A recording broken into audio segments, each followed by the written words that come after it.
Hey arm wrestling fans, this is Ted Check. Just watched the third episode of Game of Arms on AMC, and it was a great one. Just like the other two previous episodes, this one delivered.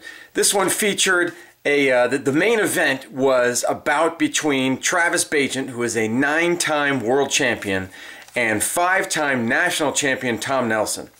And the show goes into the history between these two. Apparently these guys have been battling for years, and Bagent has pretty much always come out on top. Whether it's left-handed or right-handed. And Travis Bagent is known for his left hand, his left arm, but I've seen him beat Tom Nelson using his right arm. So it's something like 39 times that Bagent has beaten Nelson, but Nelson just keeps striving. He believes that that God kept him alive after an ATV crash so that he could become world champion, and he figures he's got to beat Bagent in order to get to that level. But Bagent isn't about to let up at all. I mean, even at 37 years old, I mean you're still in your prime in arm wrestling, because Bagent just is just as good as ever, apparently. So anyway, the show talks about those guys. It also talks about Dave Chafee. He's another guy from Erie. Oh, by the way, it's the Erie Wrecking Crew. Bagent is part of that group against the Sacramento Arm Pullers, and it's being held in Erie. Talks a little bit about Dave Chafee. He's a prison guard in Erie. Then you've got Alan Fisher in California. He's in his 50s. He's a 26-time world champion, but you know, he's starting to feel the wear and tear. He's talking to his wife, and he's saying he feels some pain in his ulna, which is one of the bones in the arm.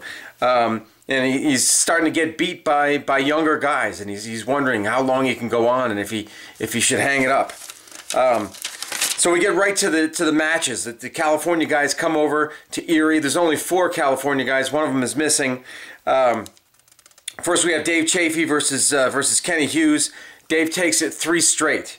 They do the best out of 5, and Dave takes it 3 straight against Kenny. Then we have Mike McGraw from California versus John Haynoski. He takes it 3 straight. Mike wins it 3 times over John Haynoski.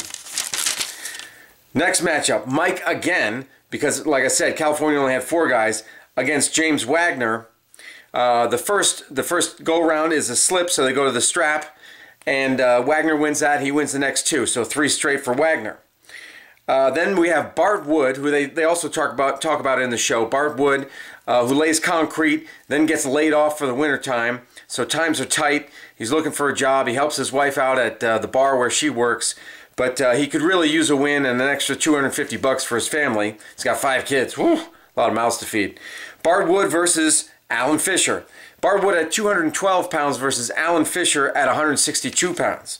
So right there, you know, they're not doing the whole traditional weight class things for this show to make it, I guess, more exciting. You know, like I think I might have said, kind of a David versus Goliath thing, if you will.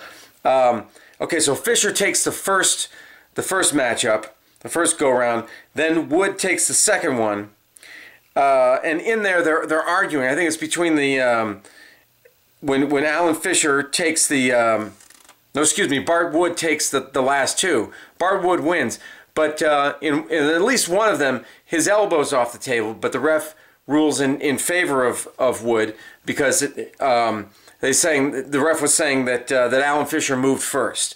You know, it's tough for me. I'm kind of new to the game, so I don't know all of the nuances of the sport.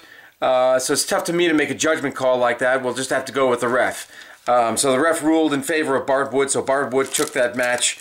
I believe it was 3-1.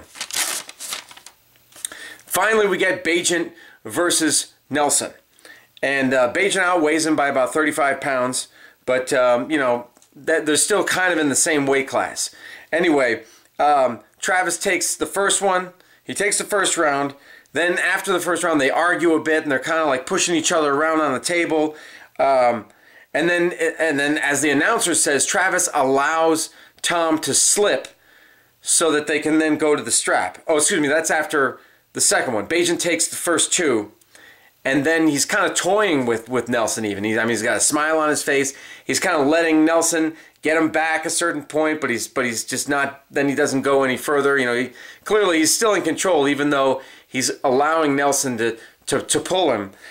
So they go to the strap, and Bagent wins again for the third time. And then they argue after that. You know, I guess Nelson tries to congratulate Bagent, and Bagent says, forget it, I don't want to talk to you or whatever. And then Nelson pushes him, and then there's more yelling, and you're a punk. Or it's Bagent, you punk, And Nelson's like, no, you are. I mean, it was kind of funny. But so Erie won that, and it was just great. Again, a great episode. I'm really into it, really into the sport, and it was filmed in an abandoned train station or train depot. So the setting was great. It's kind of weird how it wasn't snowing than it was. You get the feeling it was filmed over several days. Whatever. That's the magic of Hollywood, right? But yeah, I mean, it was a great setting, and filmed just great. I love the way it was filmed and directed and everything like that.